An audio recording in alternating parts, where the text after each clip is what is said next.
आदरणीय प्रधानाचार्य जी, सभी अध्यापकगण और छात्र छात्राओं, आज विद्यालय प्रांगण में इकट्ठा होने का उद्देश्य, जैसा हम सभी जानते हैं, कि हिंदी भाषण प्रतियोगिता। हम कुछ समय में ही सभी के विचार एक एक कर श्रवण करेंगे, जो अपने अलग अलग विषय पर लेकर आए हैं। अब सबसे पहले छात्र छात्राओं के विचारों को न्याय करने के लिए मैं आज के जज को स्थान ग्रहण करने का अनुग्रह करती हूँ। मैम सरिता, मैम समीक्षा, मैम सुनी। अनुरोध है अपना स्थान स्वीकार करें। अब क्रमानुसार कक्षा 5वीं से कक्षा 10वीं तक के छात्र छात्राओं को स्टेज पर अपने विचार प्रदर्शन हेतु बुलाती हूँ। कक्षा 5 से विभू सुरोही। प्रभात आप सभी को। मेरा नाम विभू है और मैं कक्षा 5 की छात्रा हूँ। तो मैं आज आपको अच्छे पड़ोसी होने पर एक महत्व सुना रही हूँ। अच्छे पड़ोसी भाग्य से ही मिलते हैं। वे हमारे हर दुख सुख में हमारे साथ रहते हैं। हमारे दुख की घड़ी में हमारे मित्र, रिश्तेदार तथा अन्य संबंधी बाद में आते हैं। अच्छे पड़ोसी पहले आ जाते हैं। अच्छे पड़ोसी होने पर हमारे घर की अनुपस्थिति में भी हमारा घर सुरक्षित रहता है। इस प्रकार हम एक ही परिवार के सदस्य लगते हैं। आकस्मिक दुर्घटना के समय पर हम स्वयं को अकेला महसूस नहीं करते, क्योंकि वह हमारे कंधे से कंधा मिलाकर खड़े रहते हैं। वास्तव में अच्छे पड़ोसी हमारे अपने होते हैं और हम उनके धन्यवाद। धन्यवाद विभू सुरोही। अब मैं कक्षा 5 से शौर्य सुरोही को आमंत्रित करती हूँ। सुप्रभात, मैं शौर्य कक्षा 5 का विद्यार्थी आप सभी के सामने खड़ा हूँ। अनुशासन के महत्व के बारे में कुछ शब्द बोलने। किसी भी राष्ट्र की उन्नति उसके नागरिकों पर निर्भर करती है। नागरिकों के विकास के लिए अनुशासन अत्यंत जरूरी है।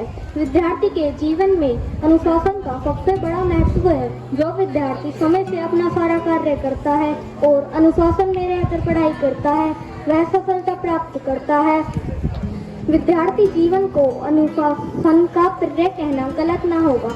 हमें स्वयं अनुशासित रहते हुए दूसरों को अनुशासित रहने हेतु प्रेरित करना चाहिए। धन्यवाद।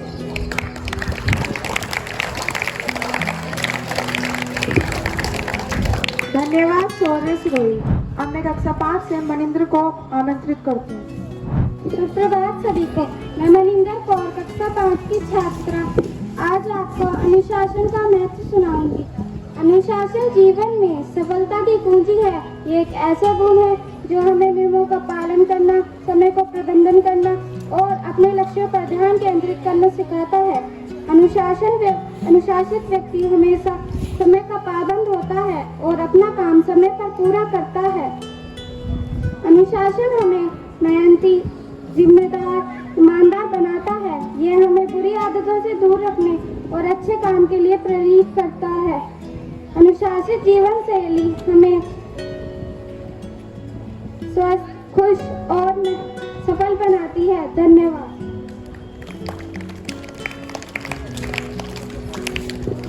धन्यवाद मनिंद्र। अब मैं कक्षा 5 से पीयूष को आमंत्रित करती हूँ।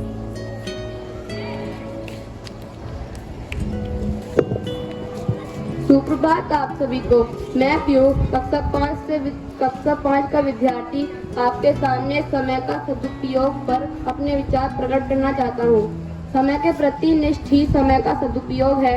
जो व्यक्ति इसका सदुपयोग करना जान गया, समझिए उसका हाथ सफलता की कुंजी लग गई। समय सबसे अधिक बलवान है। हम भले ही विश्राम कर लें, लेकिन वह समय विश्राम नहीं करता। कालचक्र बिना रुके चलता रहता है। वह किसी की प्रतीक्षा नहीं करता। इस कारण इसका महत्व अधिक बढ़ जाता है। धन्यवाद। धन्यवाद पीयूष। अब मैं कक्षा 5 से अवनी मांगत को आमंत्रित करती हूँ। मैं अपनी मांगत कक्षा 5 की छात्रा आज आप सबके सामने समय के सदुपयोग पर अपने विचार प्रकट करना चाहती हूँ। जो समय के महत्व को समझ लेता है और ही जीवन में कुछ कर पाता है, क्योंकि हमारा पूरा जीवन कुछ क्षणों, घंटों और दिनों का योग पर ही तो है। इसका सही उपयोग न करके हम प्रतिदिन इसे गंवा रहे हैं।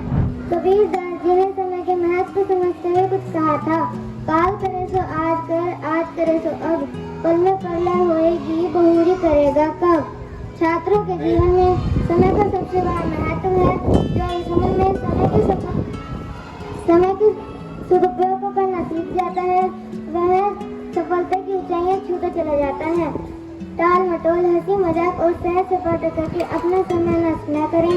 मन बहलाने के साधन क्षणिक सुख दे सकते हैं, लेकिन अंत में इसका परिणाम अच्छा नहीं होगा। धन्यवाद। धन्यवाद अवनी। अब मैं कक्षा 5 से आर्या को आमंत्रित करती हूँ। सुप्रभात, मेरा नाम आर्या है। मैं कक्षा 5 की छात्रा हूँ। आज मैं आपके सामने समय के सदुपयोग पर कुछ विचार प्रकट करना चाहती हूँ। समय के प्रति निष्ठा ही समय का सदुपयोग है। जो व्यक्ति इसका सदुपयोग करना जान गया है, समझिए उसके हाथ सफलता की कुंजी लग गई है। समय सबसे अधिक बलवान है। हम भले ही विश्राम ले ले, लेकिन समय कभी भी विश्राम नहीं लेता है। संसार के प्रत्येक वस्तुओं को घटाया बढ़ाया जा सकता है, लेकिन समय को नहीं। जो समय को सदुपयोग समझता है, वही जीवन में कुछ कर पाता है।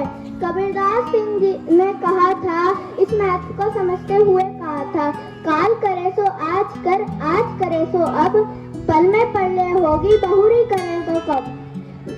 छात्रों के जीवन में हमें का सदुपयोग बहुत ही आवश्यक जरूरी है।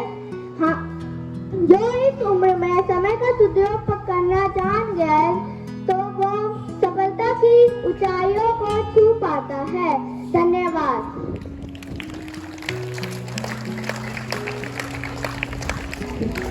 धन्यवाद आर्या। अब मैं कक्षा 5 से भारवी को आमंत्रित करती हूँ।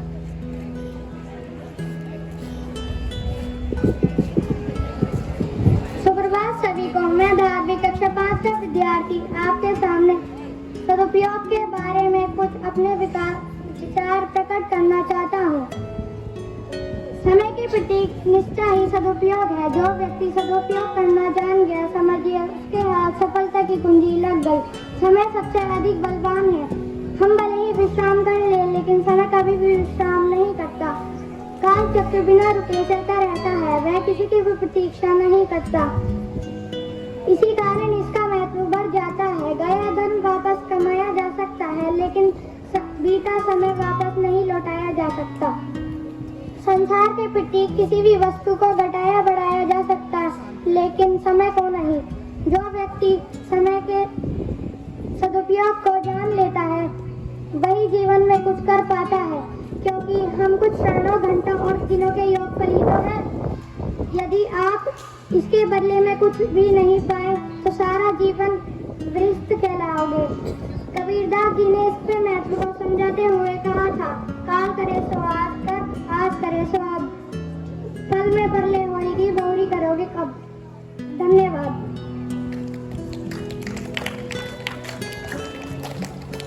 धन्यवाद भारवी। अब मैं कक्षा 6 से नवदीप को आमंत्रित करती हूँ। सुप्रभात। आज मैं आपके सामने समय का सदुपयोग विषय पर अपने विचार प्रस्तुत करने जा रहा हूँ। ध्यान से सुनिए, यह घड़ी की टिक टिक आपसे क्या कह रही है, यही कि कुछ कर लो, कुछ कर लो, कुछ कर लो। समय का अश्व तो लगातार दौड़ता ही जा रहा है। जो इसकी लगाम पकड़कर इस पर सवार हो जाएगा, वह मंजिल तक आराम से पहुंच जाएगा, और जो इसकी पूंछ पकड़कर इसकी सवारी करना चाहेगा, वह केवल फिसलता जाएगा। समय को खोना और जीवन से हाथ धोना एक दूसरे के पर्याय हैं। अंग्रेजी विद्वान शेक्सपियर ने लिखा है, अगर आप समय नष्ट करेंगे तो बाद में समय आपको नष्ट कर देगा। समय एक ऐसा धन है जिसकी प्रत्येक कौड़ी अमूल्य है, इसलिए हमें इसका पूरा फायदा उठाना चाहिए। इसे कहते हैं समय का सदुपयोग करना। बाल्यकाल से ही बच्चे को शिक्षा दी जाती है कि आज का काम कल पर नहीं छोड़ना चाहिए, क्योंकि इस तरह कल करके पूरी जिंदगी समाप्त हो जाती है। और बुढ़ापे में आदमी मृत्यु को अपने सामने देखता है तो यही सोचता है, काश मैं कुछ कर लिया होता, लेकिन तब तक बहुत देर हो चुकी होती है। धन्यवाद।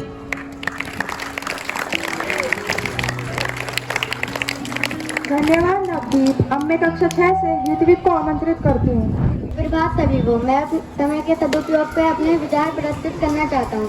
ध्यान से सुनिए, घड़ी की टिक टिक आपसे क्या कहती है, यही कि कुछ कर लो, कुछ कर लो, कुछ कर लो। समय का अश्व तो लगातार दौड़ता ही जा रहा है। जो इसकी सवारी करेगा, वह अपनी मंजिल तक आराम से पहुँच जाएगा। जो इसकी पूंछ पकड़कर सवारी करना चाहेगा, वह केवल बिगड़ता जाएगा। समय को खोना और जीवन से हाथ धोना दोनों एक दूसरे के पर्याय हैं। इसलिए अंग्रेजी विद्वान ने कहा है, अगर आप समय नष्ट करेंगे तो बाद में समय आपको नष्ट करेगा। इसलिए इसका पूरा पूरा फायदा उठाना चाहिए। इसी को कहते हैं समय का सदुपयोग। बाल्यकाल से ही बच्चे को शिक्षा दी जाती है कि आज का काम कल पर नहीं छोड़ना चाहिए। ऐसे करते करते पूरी जिंदगी समाप्त हो जाती है। कबीरदास ने कहा है, काल करे तो आज कर, आज करे तो अब, कल में पल आएगी बहुल्य करोगे कब। अर्थात अगर बुढ़ापे में आदमी अपने सामने मृत्यु को देखता है तो यही सोचता है काश में कुछ कर लिया होता, लेकिन तब तक बहुत देर हो जाती है। धन्यवाद।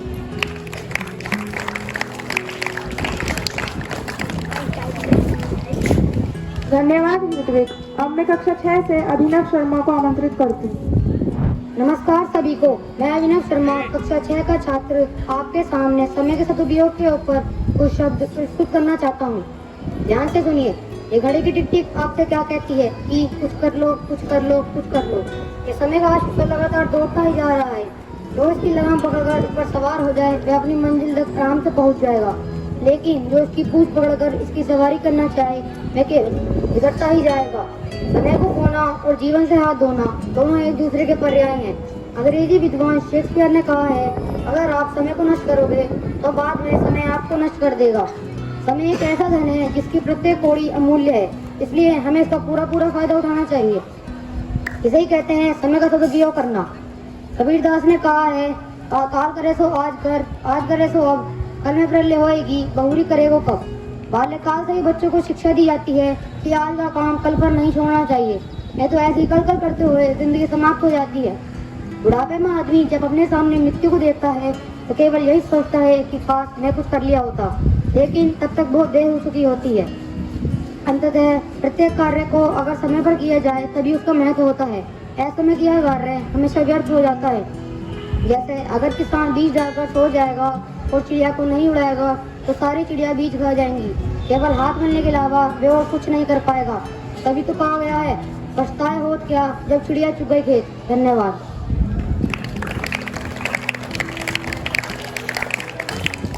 धन्यवाद अभिनव। अब मैं कक्षा 6 से दिव्या को आमंत्रित करती हूँ।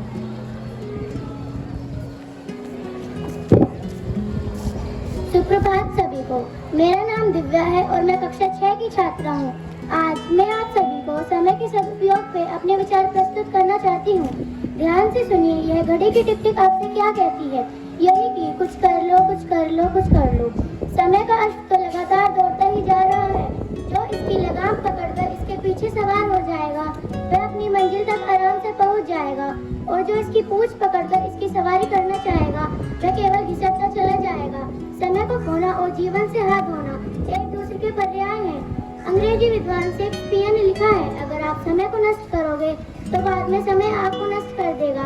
समय एक ऐसे धन है जिसकी प्रत्येक कौड़ी अमूल्य है, इसलिए हमें इसका पूरा पूरा फायदा उठाना चाहिए। इसी को कहते हैं समय का सदुपयोग करना।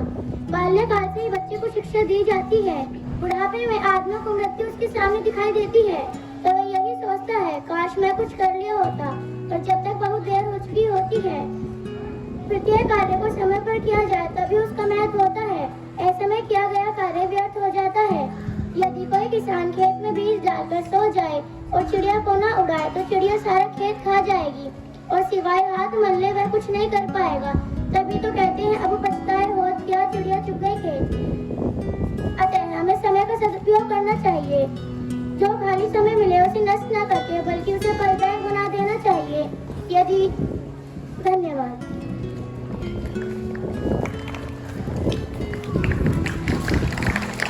धन्यवाद दिव्या। अब मैं कक्षा 6 से प्रज्ञा को आमंत्रित करती हूँ।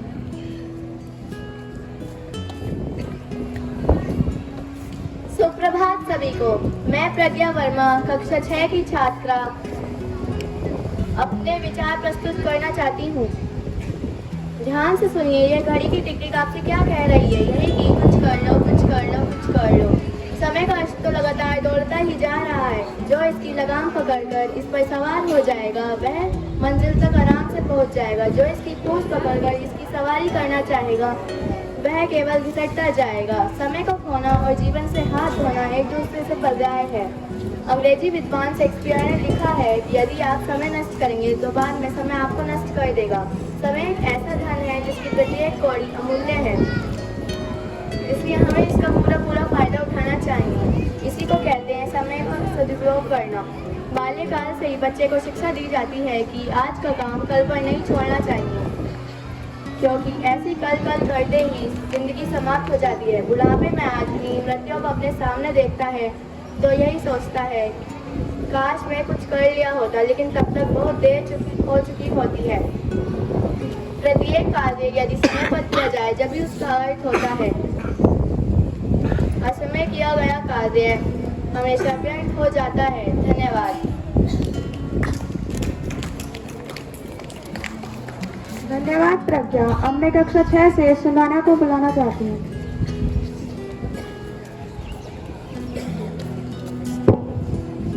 सुप्रभात सभी को। मेरा नाम सुनैना है। मैं कक्षा 6 की छात्र हूँ। मैं आज समय के सदुपयोग पर अपने विचार प्रस्तुत करना चाहती हूँ। ध्यान से सुनिए। ये घड़ी की टिक टिक आपसे क्या कहती है? यही कि कुछ कर लो, कुछ कर लो, कुछ कर लो। समय का अश्व तो लगातार दौड़ता ही जा रहा है। जो इसकी लगाम पकड़कर इस पर सवार हो जाएगा वह मंजिल तक आराम से पहुंच जाएगा, और जो इसकी पूंछ पकड़कर इस पर सवारी खाना चाहेगा वह केवल झिझकता जाएगा। समय को खोना और जीवन से हाथ धोना ये एक दूसरा पर्याय है। अंग्रेजी विद्वान शेक्सपियर ने लिखा है, अगर आप समय नष्ट करेंगे तो बाद में समय आपको नष्ट कर देगा। समय एक ऐसा धन है जिसके प्रत्येक कौड़ी अमूल्य है, इसलिए इसका पूरा फायदा उठाना चाहिए। बाल्यकाल से ही बच्चे को शिक्षा दी जाती है कि आज का काम कल पर नहीं छोड़ना चाहिए, क्योंकि इस तरह कल करते दुनिया समाप्त हो जाती है। और बुढ़ापे में आदमी मृत्यु को सामने देखता है तो यही सोचता है, काश मैं कुछ कर लिया होता, लेकिन तब तक बहुत देर हो चुकी होती है। प्रत्येक कार्य को यदि समय पर किया जाए तभी उसका महत्व होता है। असमय किया गया कार्य हमेशा व्यर्थ हो जाता है। किसान यदि बीज डालकर सो जाएगा और चिड़िया को नहीं उड़ाएगा तो सारा खेत चिड़िया खा जाएगी, और सिवाय हाथ मरने के अलावा वह कुछ नहीं कर पाएगा। तभी तो कहा गया, अब पछताए हो क्या जब चिड़िया चुग गई थे। अतः हमें समय का सदुपयोग करना चाहिए। जो भी खाली समय प्राप्त हो उसे नष्ट न करके फलदायक बना देना चाहिए। समय का सदुपयोग करने वाला व्यक्ति लोहे को सोने में परिवर्तित कर देता है।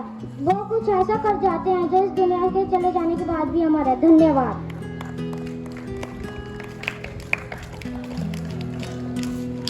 धन्यवाद सुनैना। अब मैं कक्षा 6 से सौम्या को आमंत्रित करती हूँ।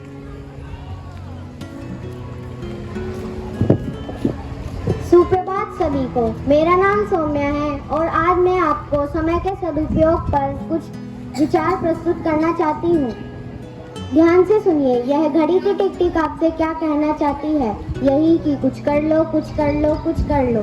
समय का अश्व तो लगातार दौड़ता ही चला जा रहा है। जो इसकी लगाम पकड़कर इस पे सवार हो जाएगा वह अपनी मंजिल तक आराम से पहुंच जाएगा, मगर जो इसकी पूंछ पकड़कर इस पे सवार होना चाहेगा वह सिर्फ घिसटता ही चला जाएगा। समय एक ऐसा धन है जिसकी प्रत्येक कौड़ी अमूल्य है, इसीलिए इसका पूरा फायदा उठाना चाहिए।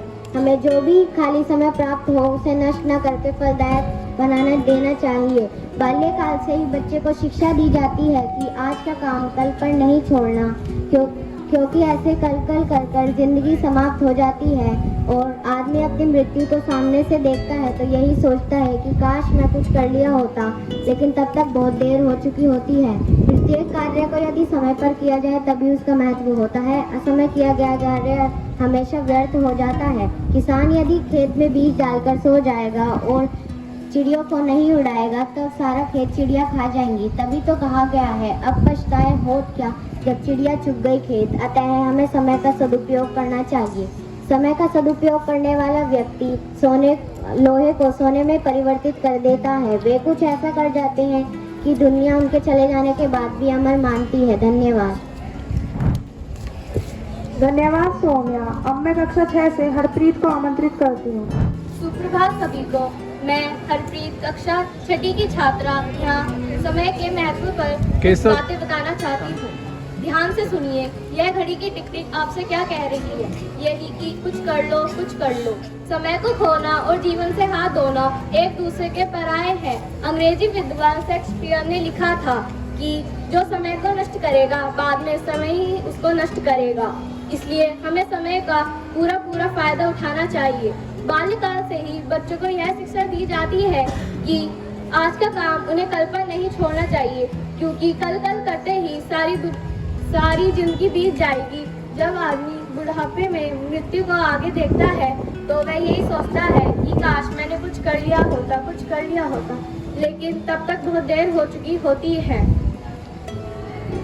अतः जो व्यक्ति समय का सदुपयोग करता है वही जीवन में सफल होता है। धन्यवाद।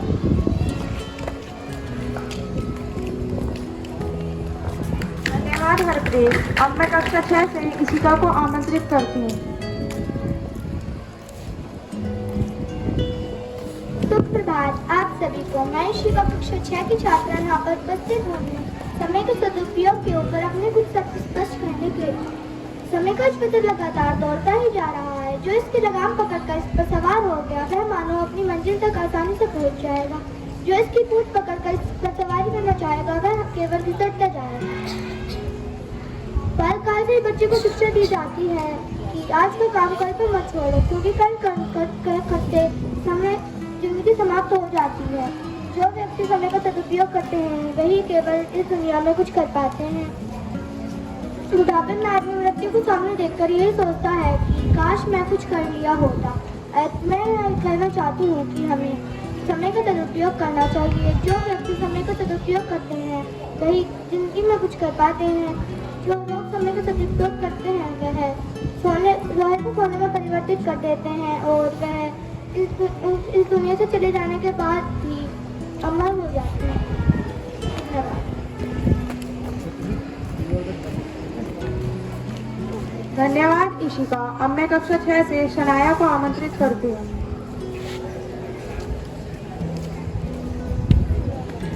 सुप्रभात सभी को। मेरा नाम सनाया है और मैं 6ठी कक्षा की छात्रा हूँ। आज मैं आपको समय के सदुपयोग के ऊपर कुछ बातें प्रस्तुत करना चाहती हूँ। ध्यान से सुनिए। यह घड़ी की टिक टिक आपसे क्या कहती है? यही कि कुछ कर लो, कुछ कर लो, कुछ कर लो। समय का अश्व तो लगातार दौड़ता ही जा रहा है। जो इसकी लगाम पकड़कर इस पर सवार हो जाएगा वह मंजिल तक आराम से पहुँच जाएगा। जो पूंछ पकड़कर सवारी करना चाहेगा वह केवल घिसटता जाएगा। समय को खोना और जीवन से हाथ धोना एक दूसरे के पर्याय है। अंग्रेजी विद्वान शेक्सपियर ने लिखा है, अगर आप समय नष्ट करेंगे तो बाद में समय आपको नष्ट कर देगा। समय एक ऐसा धन है जिसकी प्रत्येक कौड़ी अमूल्य है, इसलिए इसका पूरा फायदा उठाना चाहिए। इसी को कहते हैं समय का सदुपयोग करना। बाल्यकाल से ही बच्चे को शिक्षा दी जाती है कि आज का काम कल पर नहीं छोड़ना चाहिए, क्योंकि इस तरह करते करते जिंदगी समाप्त हो जाती है। बुढ़ापे में आदमी मृत्यु को अपने सामने देखता है तो यही सोचता है काश मैं कुछ कर लिया होता, लेकिन तब तक बहुत देर हो चुकी होती है। प्रत्येक कार्य को समय पर किया जाए तभी उसका महत्व होता है। असमय किया गया कार्य हमेशा व्यर्थ हो जाता है। किसान यदि बीज डालकर सो जाएगा और चिड़ियों को नहीं उड़ाएगा तो सारा खेत चिड़िया खा जाएंगी और सिवाय हाथ मिलने के वह कुछ नहीं कर पाएगा। तभी तो कहा गया है, अब पछताए होत क्या जब चिड़िया चुग गई खेत। अतः हमें समय का सदुपयोग करना चाहिए। हमें जो भी खाली समय प्राप्त हो उसे नष्ट न करके उसे फलदायक बना देना चाहिए। समय का सदुपयोग करने वाले व्यक्ति लोहे को सोने में परिवर्तित कर देते हैं। वे कुछ ऐसा कर जाते हैं जो उनके चले जाने के बाद भी उन्हें इस दुनिया में अमर कर देता है। धन्यवाद।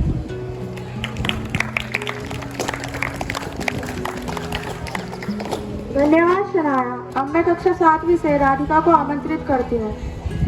सभी को नमस्कार। मैं आज आप सभी के सामने भारतीय संस्कृति विविधता में एकता विषय पर अपने विचार प्रस्तुत करने जा रही हूँ।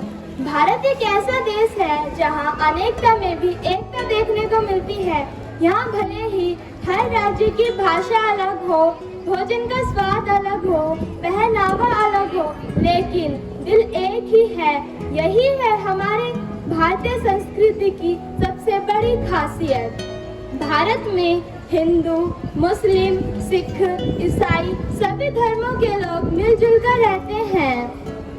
यहाँ बंगाल की दुर्गा पूजा हो या उत्तर भारत की दिवाली हो या दक्षिण भारत का पोंगल हो या पंजाब का बैसाखी, हर त्योहार को मिलकर मनाया जाता है।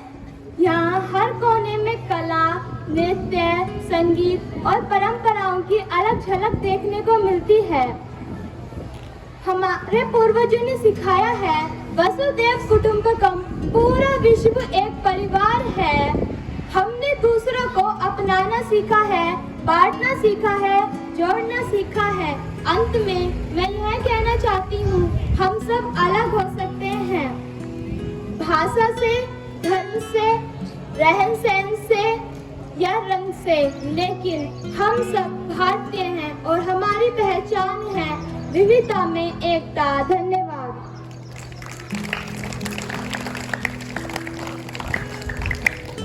धन्यवाद राधिका। अब मैं कक्षा 7वीं से भूमि सिंह को आमंत्रित करती हूँ।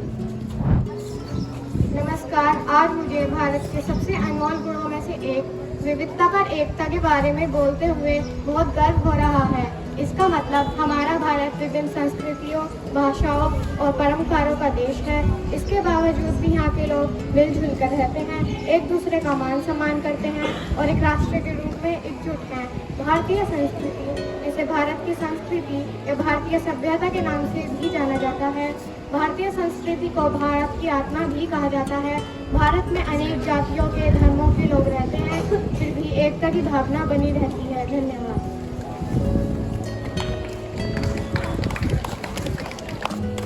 धन्यवाद भूमि। अब मैं कक्षा 8वीं से वंश को आमंत्रित करती हूँ।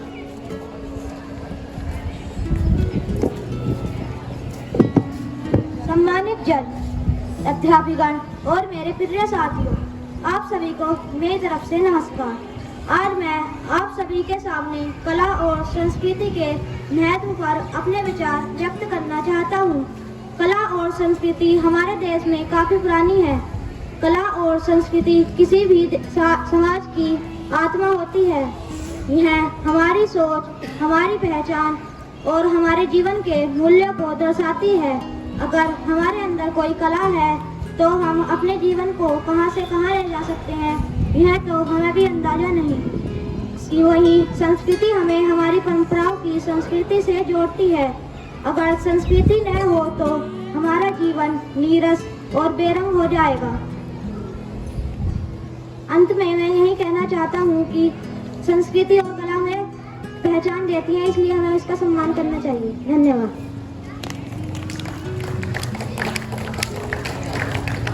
धन्यवाद वंश। अब मैं कक्षा 8वीं से मनीष को आमंत्रित करती हूँ। सभी को शुभ प्रभात। आज मैं आपके सामने कला और संस्कृति पर अपने विचार रखने के उद्देश्य से यहाँ आया हूँ। कला मनुष्य को भगवान की ओर से मिला ऐसा तोहफा है जो किसी प्राणी, पशु और जीव के पास नहीं है। कला से मनुष्य अपने जीवन में अनेक सफलता प्राप्त कर अपने जीवन को एक नए मुकाम पर ले जा सकता है। बस जरूरत है मनुष्य को अपने अंदर की छिपी वह कला को निखार कर उसे पहचान कर दुनिया के सामने लाने की। कला का हमारी जिंदगी में बहुत बड़ा महत्व है। अगर हम देखें तो हमारे देश महान है और उसी तरह हमारे देश की संस्कृति भी महान है और विश्व में इस संस्कृति को काफी पसंद किया जाता है। हमारे देश की संस्कृति आज की ही नहीं बल्कि काफी पुरानी है। लगभग 5000 से भी अधिक पुरानी है हमारे देश की संस्कृति। विविधता में एकता, यह कथन हमारे देश की संस्कृति के लिए काफी आम है। इसके बावजूद हमारे देश की संस्कृति एक है। धन्यवाद।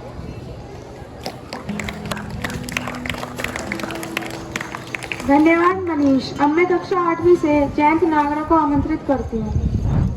नमस्कार। मैं आपके समक्ष अपना विषय कला और संस्कृति लेकर प्रस्तुत हूँ। अपनी सोच और समझ के हिसाब से मैं आपसे चर्चा करना चाहता हूँ। कला समाज के लिए महत्वपूर्ण है। इसका सबसे बड़ा कारण ये है कि यह मानव समाज को परिभाषित करती है और हम सभी को मानव जाति की परिभाषा के अंतर्गत एक साथ लाती है। यह जानना असंभव है कि यदि कला न होती तो आज हम एक जाति के रूप में कहाँ होते। कला हमारे अस्तित्व के ज्ञान को दर्ज करती है और भावी पीढ़ियों के लिए संरक्षित भी करती है। संस्कृति का मानव जीवन और समाज में बहुत महत्व है। यह हमें पहचान, एकता और मूल्यों की भावना प्रदान करती है। संस्कृति व्यक्ति और समाज के जीवन में एक आवश्यक भूमिका निभाती है। संस्कृति यही है जो लोगों को ज्ञान प्राप्त करती है।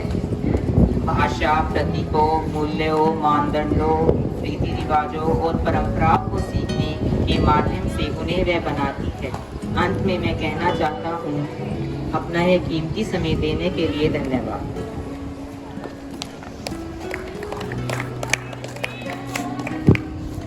धन्यवाद जयंत। अब मैं कक्षा 8वीं से मानवी को आमंत्रित करती हूँ। यहाँ पर उपस्थित सभी अतिथिगण एवं मेरे प्यारे साथियों और साथियों, मैं आप सभी के समक्ष अपने एक विषय पर, जो है कला और संस्कृति का महत्व, पर चर्चा करना चाहती हूँ। कला और संस्कृति किसी भी समाज का आईना होती है, जो उसकी पहचान, परंपराओं और मूल्य को दर्शाती है। कला जैसे कि चित्रकारी, नृत्य, संगीत और साहित्य जैसे हमारे मन को प्रसन्न करते हैं और हमें एक साथ जुड़े रहने की प्रेरणा देते हैं। संस्कृति जैसे कि हमारे रीति रिवाज, मूल्यों और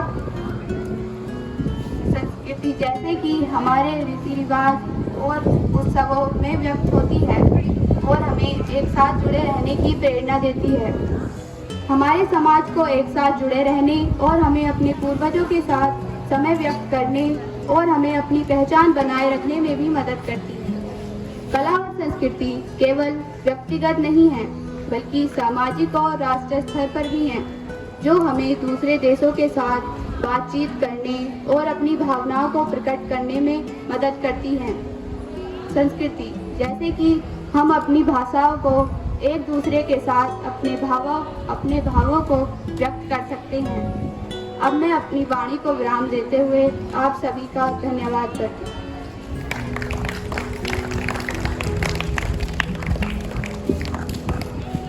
धन्यवाद मानवी। अब मैं कक्षा 9वीं से पुनीत को आमंत्रित करती हूँ। प्रधानाचार्य, अध्यापकगण और मेरे प्रिय मित्रों, आप सभी को मेरा नमस्कार। मैं ऑनलाइन कक्षा के फायदे और नुकसान के बारे में बात करने जा रहा हूँ। तो आइए पहले इसके फायदे जानते हैं। ऑनलाइन शिक्षा से हम कहीं से भी कभी भी ऑनलाइन कक्षाएं ले सकते हैं। ऑनलाइन शिक्षा से हम अपनी गति और समय के अनुसार अध्ययन कर सकते हैं। तो आइए अब इसके नुकसान जानते हैं। ऑनलाइन कक्षा के लिए एक स्थिर इंटरनेट कनेक्शन और एक उपयुक्त उपकरण की आवश्यकता होती है, जो हर किसी के लिए उपलब्ध नहीं हो सकता। ऑनलाइन शिक्षा हमें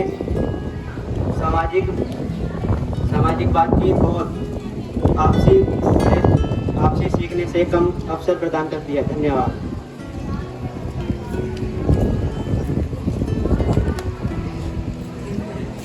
धन्यवाद पुनीत। अब मैं कक्षा 9वीं से साक्षी को आमंत्रित करती हूँ। सुप्रभात आप सभी को। मेरा आज इस मंच पर खड़े होने का विषय है ऑनलाइन शिक्षा। जैसा कि हम सभी जानते ही हैं कि हर चीज़ के कुछ नुकसान होते हैं, कुछ फायदे। वैसे ही ऑनलाइन शिक्षा के भी कुछ नुकसान हैं, कुछ फायदे। अगर हम इसका सदुपयोग करें तो ये हमें फर्श से हर्ष तक पहुंचा सकते हैं। वहीं अगर हम इसका दुरुपयोग करें तो ये हमें हर्ष से फर्श तक पहुंचा सकते हैं। इसको देखने का नज़रिया सबका अलग अलग। कुछ लोग इसे महत्वपूर्ण कार्य के लिए प्रयोग करते हैं, तो कुछ समय की बर्बादी के लिए। तो मैं बस इतना ही कहना चाहूँगी कि ज़्यादा से ज़्यादा हमें इसका सदुपयोग करना चाहिए। ऑनलाइन शिक्षा की राहों में नई उमंग, टेक्नोलॉजी के साथ उड़ रहा हर एक रंग। तकनीकी प्रगति और बेहतर तैयारी भविष्य के लिए बन रही है दुनिया न्याय। धन्यवाद। इन्हीं पंक्तियों के साथ मैं अपनी वाणी को विराम देती हूँ। धन्यवाद साक्षी। अब मैं कक्षा 9वीं से नैतिक को आमंत्रित करती हूँ। आदरणीय प्रधानाचार्य जी, शिक्षकगण और मेरे प्यारे मित्रों को मेरा नमस्कार। आज मैं आप सभी के सामने एक ऐसे विषय पर बात करने जा रहा हूँ जिसने शिक्षा को, दुनिया को बदल दिया है। ऑनलाइन शिक्षा। अब शिक्षा केवल किताबों तक सीमित नहीं रह गई है, बल्कि हम मोबाइल, लैपटॉप, टैबलेट के द्वारा कहीं भी कभी भी पढ़ सकते हैं। इससे हमें हमारे समय की बहुत बचत होती है। इसके लिए सबसे महत्वपूर्ण है अनुशासन और लगन, और इसके जितने फायदे हैं उतने ही नुकसान भी हैं। अध्यापक और छात्र के बीच में कम संवाद, डिवाइस, लैपटॉप, इंटरनेट ना होने की दिक्कत। धन्यवाद।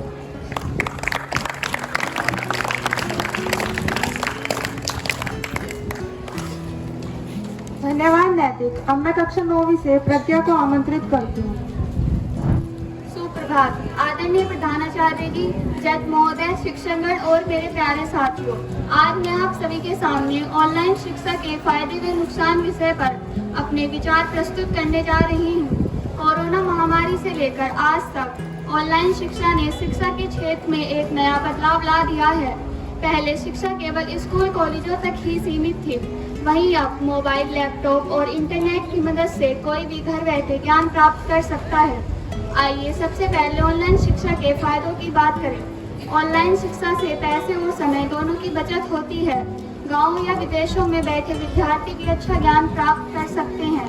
अब ऑनलाइन शिक्षा के नुकसानों पर ध्यान दें तो लंबे समय तक मोबाइल या लैपटॉप पर पढ़ाई करने से विद्यार्थियों की आंखों और स्वास्थ्य पर बुरा असर पड़ता है। शिक्षक और विद्यार्थी के बीच सीधा संवाद न होने के कारण समझने की क्षमता भी कम हो जाती है। मैं यही कहना चाहूँगी कि ऑनलाइन शिक्षा के फायदे भी हैं और नुकसान भी। अगर हम ऑनलाइन और ऑफलाइन दोनों तरीकों को संतुलित करें तो शिक्षा और भी प्रभावशाली बन सकती है। धन्यवाद। धन्यवाद प्रज्ञा। अब मैं कक्षा 12वीं से दीपांशु को आमंत्रित करती हूँ। नेतृत्व किसी व्यक्ति का दूसरे व्यक्ति को प्रभावित करने का कौशल या क्षमता है। हालांकि यह एक दिन, एक सप्ताह या एक महीने में नहीं आता, अपितु प्रत्येक दिन हमें नेतृत्व क्षमता के संघर्ष की ओर प्रेरित करता है। सुप्रभात आदरणीय महोदय प्रधानाचार्य जी, माननीय शिक्षकगण और मेरे प्यारे साथियों। आज मैं कक्षा 12वीं की छात्रा दीपांशी दयाल आप सभी के समक्ष उपस्थित अपने विचार धारण करना चाहती हूँ। नेतृत्व की इच्छा शक्ति को जागृत करने के लिए हमें एक अच्छे वातावरण की आवश्यकता होती है। पिछले इतिहास का स्मरण करते हुए हमने पाया ऐसे अनेक महान नेता हुए जिन्होंने मानवता के लिए अन्याय के विरुद्ध संघर्ष किया। उन्होंने हमें एक सही मार्गदर्शन के लिए प्रेरित किया। नेतृत्व क्षमता का अर्थ सिर्फ भाषण देकर दूसरों को प्रेरित करना ही नहीं, अपितु लोगों के अंदर सम्मान और अनुसरण करने के लिए भी प्रेरित करता है। कहते हैं कायर व्यक्ति दुनिया के डर से अपने फैसले बदल सकता है, परंतु एक बहादुर व्यक्ति अपने फैसले से सारी दुनिया बदल सकता है। तानाशाह कभी कोई कुशल नेतृत्व करता नहीं हो सकता। जो व्यक्ति स्वयं को तानाशाह कहकर दूसरों के विचारों को अपनी मानसिकता के अनुकूल बताए तो वह एक उत्कृष्ट नेता की निशानी नहीं। उत्कृष्ट नेता वह होता है जो अपने कार्यनीति और अपने मार्गदर्शन से पहचाना जाए। उदाहरण के लिए हम कह सकते हैं महात्मा गांधी। उन्होंने मानवता के हित के लिए समाज को सत्य और अहिंसा का पाठ पढ़ाया। देश हित के लिए स्वयं को समर्पित कर दिया। यही है एक उत्कृष्ट नेता की निशानी। कहते हैं जीवन में संघर्ष हमें जीने की ताकत देता है। यह जानते हुए भी कि हमारे जीवन का मूल्यवान सत्य सिर्फ संघर्ष है तो हम पीछे क्यों हटें। एक आदर्श नेता के लिए उसका संघर्ष और उसकी मेहनत ही दो निशानियां हैं।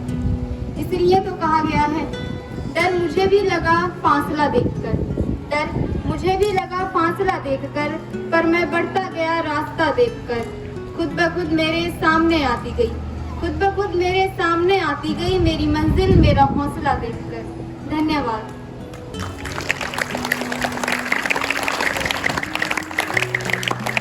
अपना कीमती समय देने के लिए आप सभी का धन्यवाद।